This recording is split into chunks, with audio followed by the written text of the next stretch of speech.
हाय. तर आज आहे शनिवार आणि आज आम्ही शनिवारी जेव्हा मंदिरात गेलो होतो, तर काय झालं माहिती आहे का? मंदिराच्या बाहेर एक चिंचेचं झाड होतं आणि जातावेळेस मी बघितलेलं होतं, की त्या झाडाला खूप साऱ्या चिंचा लागल्या आहेत आणि माझं असं लक्ष गेलेलं, अरे वाह! आणि जेव्हा आम्ही बाहेर आलो, तेव्हा मी बघितलं, की झाडाखाली असे 2 छोटे-छोटे चिंचा पडलेल्या होत्या. त्यांना कव्हरिंग ऑब्व्हियसली होतं. पण मी एक्साइटमेंटने ऑलरेडी ते काढून टाकलेलं. तर त्या पडलेल्या दिसल्या आणि मी उचलल्या आणि मी जेव्हा एक चिंच जी खोलून बघितली, त्यावेळी मला सरप्राईज मिळालं, की हो, ही चिंच आहे पाडाला आलेली, म्हणजे ही ऑलमोस्ट पिकायला ह्याची सुरुवात झालेली आहे.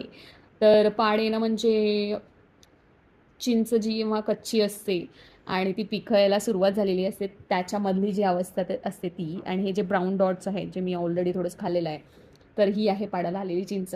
आणि ह्याची जी चव असते ती एक एक नंबर, म्हणजे पिकलेली चिंच आणि कच्ची चिंच ह्याचं कॉम्बिनेशन जे असतं आंबट आणि गोड, एकदम भारी लागते. हां, हां, हां. आणि खूप दिवसानंतर मला ही बघायला मिळाली. तर माझी ह्याच्याबद्दलची एक आठवण म्हणजे जेव्हा मी शाळेत जेव्हा लहान असताना होती ऑब्व्हियसली.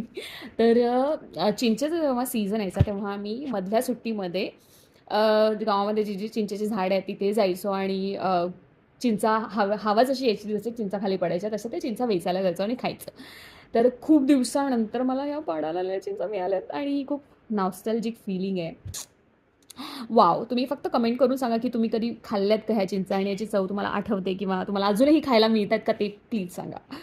तर एन्जॉय! मस्त दिसतात ना, ह्याचं टेक्स्चर एकदम भारी आहे. हे फोकस नाही होत आहे अनफॉर्च्युनेटली. पण हा जो ब्राउन स्पॉट आहे तो खराब नाही झाला आहे. ती पिकत आलेली आहे आणि ती खूप छान लागते.